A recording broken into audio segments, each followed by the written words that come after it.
While there's no correct way to start a video, there are incorrect ways.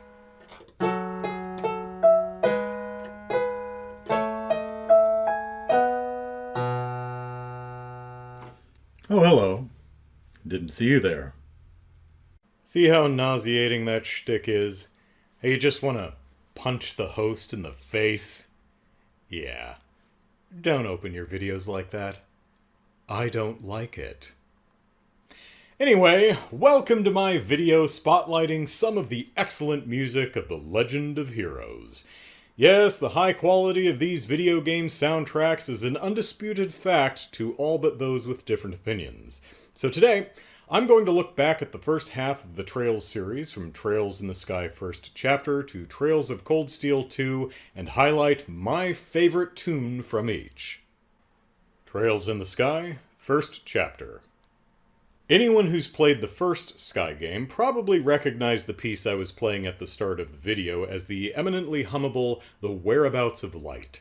It's the melody Joshua plays on his harmonica, and a theme that weaves its way into several tracks throughout the adventure, including the song that plays over the game's closing credits. The piece is sung by a great lead vocalist who deftly avoids being too cutesy or breathy in her timbre, and is accompanied by some utterly gorgeous harmonies and wonderfully unique instrumentation in the arrangement, such as the claves and the percussion. For me, it's the strongest ending song in the entire series thus far, and an obvious shoo-in for the best track in Sky FC. If it weren't for the delightfully unexpected funk influence of Don't Let Him Go, the energetic track that accompanies our bracer heroes chasing down the villainous Mayor Dalmor as he makes his seafaring escape from Rouen. While there are very few pieces of music in these games that could be described as funk, somehow this one doesn't feel out of place. It does a superb job of getting the adrenaline pumping as we rush to bring the scofflaw politician to justice. Funky, catchy, and a downright bop, it's a unique and entertaining way to involve the player in the high-stakes action of the chase. Now, my original plan for this video was to identify my singular favorite piece from each game, but the soundtracks are so gosh darn good that if I didn't offer up one or two honorable mentions, I wouldn't be able to sleep at night. So, hats off to Pinch, my favorite low on HP battle theme from all the Trails games I've played. Super catchy, appropriately anxiety-inducing, and a first-rate use of diminished chords throughout this breakneck jazz piece. And finally, we are the Kapua family. Yes, I am an unironic Josette stan, but I genuinely love how the drumline-esque percussion and repeated bass walkdown gives off an air of military strength and seriousness, while the overt playfulness of the melody's instrumentation, consisting of higher-pitched wind instruments and a xylophone, indicate that while the Kapuas are a threat, they shouldn't be taken that seriously. It's a beautifully conceived and executed piece of music, and while I could keep talking about the rest of the game's OST, I have a bunch more to get to, so moving on. Trails in the Sky, second chapter. For Sky 2, I'm going with Infiltration, the track that plays while you're sneaking into the lakeside laboratory to rescue your bracer buddies. It's a nice, upbeat theme that communicates danger, but also a sense of playful discovery in its variety of different musical sections. You never know what's coming next with this piece, and keeping you on your toes like that is exactly what you want when solid snaking your way through an enemy stronghold. It's exceptionally well done.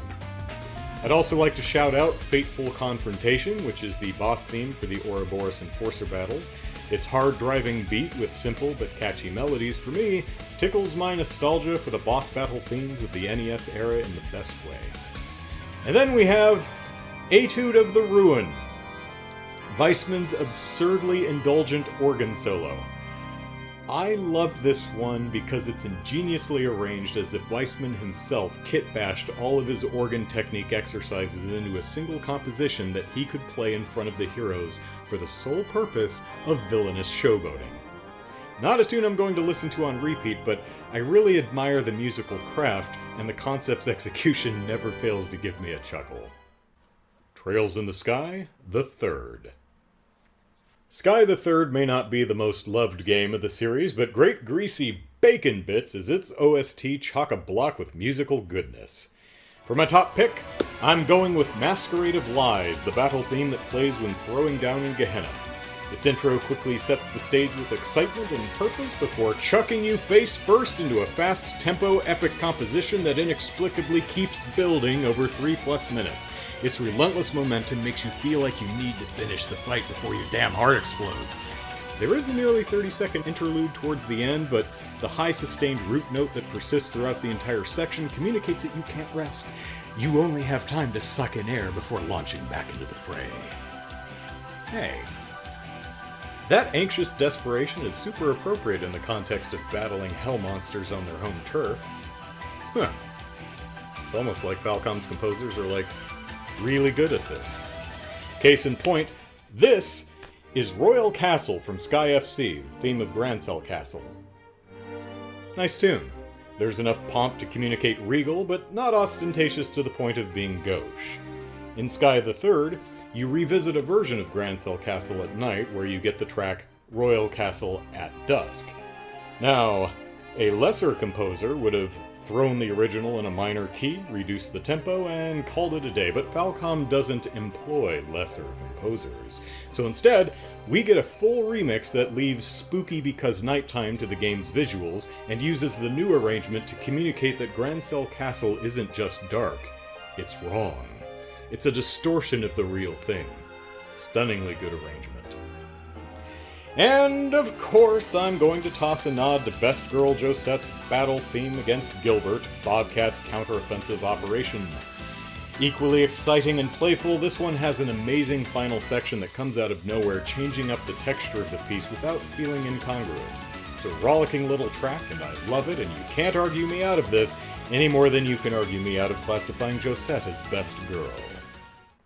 Trails from Zero. On the Green Road is the track that plays on the stretch between Crossbell and the Tangram Gate, and it might be the most pleasant road theme in the series.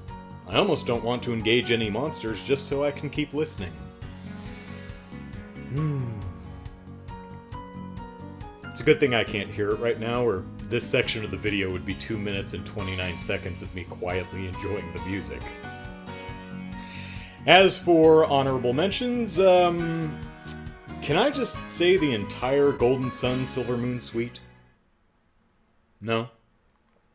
Okay, well, here's the main thematic motif of Arc-en-Ciel's performance, which is introduced near the beginning of Ardor of the Sun, the show's first number. Powerful. Catchy. I love it. Okay, with that in mind, my favorite bit from the entire production is the techno infusion for the motif during Fated Time, the program's fourth movement. You know, when I first listened to the entire suite, I thought, man, this is so much better than the one accompanying the Madrigal of the White Magnolia, the play put on by the Genis Royal Academy and Sky FC. Then I remembered that was staged by a bunch of school kids, while Arc-en-Ciel is a fully funded professional production, so yeah, I would expect a much more sophisticated and enjoyable composition. Also, thumbs up to Mining Village of Mines, a track so plainly named, I don't have to tell you what it's the theme of. This lovely acoustic tune is so laid back and relaxing that, like the villagers of its namesake, you'll react to little Alec playing on the roof of a home near a 100-arch drop with Trails to Azure. Typically, the direct follow-ups are easier because they feature a lot of music from the previous game. And while Azure does reuse a lot of Zero's tunes, it still has so much great new music that my shortlist needed a shortlist, and it still has 6 damn songs. Luckily, my favorite is no contest. It's the Azure Arbitrator, the game's final boss theme. This track is amazing, and quite possibly my favorite single piece of music from all the Legend of Heroes games I've played up to this point. Epic doesn't begin to do this work justice. Of the nearly 500 tracks I listened to for this video, it's one of just 7 that reached the 6-minute mark, and at a whopping 8 minutes and 24 seconds, it's the longest song in the series so far, by a solid minute. Of course, I'm no musical size monger. Sure, it's prodigious length impresses and helps alleviate the tedium of repetition by not having to loop 10 or 12 times during a particularly lengthy final boss battle, but if the tune itself is dishwater dull, its size won't matter. The Azure Arbitrator begins with a bold pipe organ-backed chamber choir vocal section. And you know if a battle song in an RPG busts out lyrics, particularly in a foreign language? Well, to paraphrase Bad Boys 2, feces has commenced conforming with reality. The chorus continues, impassioned, confident. And then, just 40 seconds in, an electric guitar riff catapults the listener into a transition that keeps the organ, but adds a sprinting 16th note-filled percussion line that launches you into a full-on metal rock section. But the screaming guitar solo is soon fuguing with a second guitar's harmony. As they wrestle for control of the melody, the chamber choir sneaks back into the soundscape with some subtle ooze, slowly building a crescendo in an attempt to take over the spotlight. But it's not enough.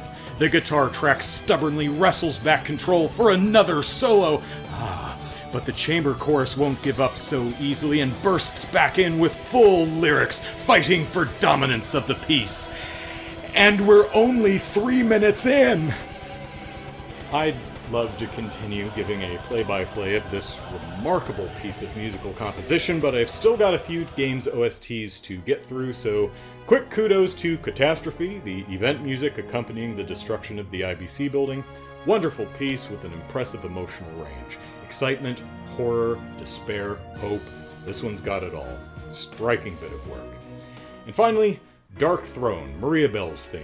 Just a brilliant piece of music that fits so much in under 2 minutes. Great variations on the main melody, a deliciously haunting choral backing, and fantastic variety in the instrumentation, including thematically appropriate use of bells, something the Crossbell Arc's entire soundtrack effectively weaves throughout many of its themes. Alright, before we head off to Erebonia for the Cold Steel games, we have to make a slight detour. The Legend of Nayuta, Boundless Trails. Nayuta may be a spin-off, but it's still a Trails game boasting some quality tunes, my favorite being Tower of Ruins, the game's first dungeon, which literally crashes onto your tropical island home. After the very pleasant and pastoral themes of the game's opening, this mystery location's sudden driving, up-tempo beat not only puts you in the mood for exploration, but conveys the alien nature of the place, showing that there's more to the world than you thought you knew. Catchy tune, too. Nayuta is an action RPG with real-time battles, so, as you might expect, the various dungeon themes are generally pretty boisterous. My favorite of the bunch is Scorching Fault, the theme for the autumn version of Loarg. This catchy, energetic tune is only about 90 seconds before it loops, but it manages to pack an astonishing amount of variety in that short time. I'm particularly fond of the super snazzy interlude towards the end, which connects to the final section that transitions back to the beginning. It's a fun moment that primes the player for another trip through the track, while simultaneously motivating them to keep adventuring through the stage. Good stuff. Also of note from the game's OST is Kreia, which is, well, Kreia's theme. And a very pretty theme it is. It boasts a gentle and attractive melody supported by an elegant piano part that is, for my money, the single best-sounding instrument in a soundtrack that often leans on the more synthetic-sounding side of its instrument library's samples. Considering the Sky and Crossbell games are older, this appears to be not a technical necessity but a deliberate choice, used to enhance the alien and artificial nature of some of this game's worlds, which is pretty cool. Even if my ears might balk at the overly artificial sound when listening to some of these tracks in isolation. Trails of Cold Steel. Unless it's timed to a cutscene, video game music is typically designed to loop indefinitely. That's why it can be very tricky incorporating lyrics, particularly in a language the listener understands, as you run the risk of annoying the player through sheer repetition. Looking at you, world map, children of Lumiere from Clair Obscure Expedition 33. You see me, you feel me. I got it. Shut up. Gobsmackingly gorgeous song, but good gravy, I got tired of that beautifully sung refrain. Eventually. And sadly, so it went with Holy Saint, Holy Spirit from the second Cold Steel game. When I first heard it, I thought it was going to be my favorite, but as a dungeon theme, I heard it so much that I honestly grew tired of the same English phrases thumping my eardrums. And that makes me a bit sad, because it's a genuinely marvelous piece, one I felt compelled to share with others. Yet, I'm not going to be able to rank it atop the rest of my favorites. Which is why I'm pleased as a pink palm in parm that my favorite track from Cold Steel 1 is Castle of the Saint, the theme from Lohengrin Castle, which is an instrumental version of Holy Saint, Holy Spirit. Same magnificent melody, none of the tedium of being told the same thing over and over. Honestly, I think the ethereal beauty of the piece is only enhanced by the lack of lyrics, as it forces the arrangement to fill the space in creative ways. More prominent arpeggios, heavier backing vocals, and interesting instrumentation like shakers and a percussion hit that evokes the sound of an ominous gust of wind. Other tunes that are worthy of my fawning praise are Through the Canyon Road, the theme of the Aurochs Canyon Path, a really pleasant and relaxing travel tune that feels inspired by the Gower Plain theme from Xenoblade Chronicles.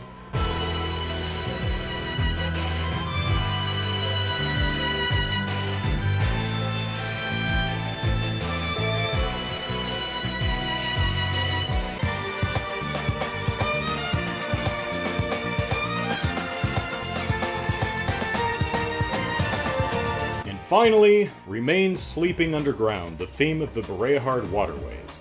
It's a great track which clearly communicates an appropriate feeling of, it's dangerous, you shouldn't be down here, and its super catchy low melody is extremely fun to hum. Trails of Cold Steel 2. Alright, last one. Let's mix it up a bit and start with the honorable mentions. First up, we have The Great Shadow Approaching, the theme for the Cryptid Battles.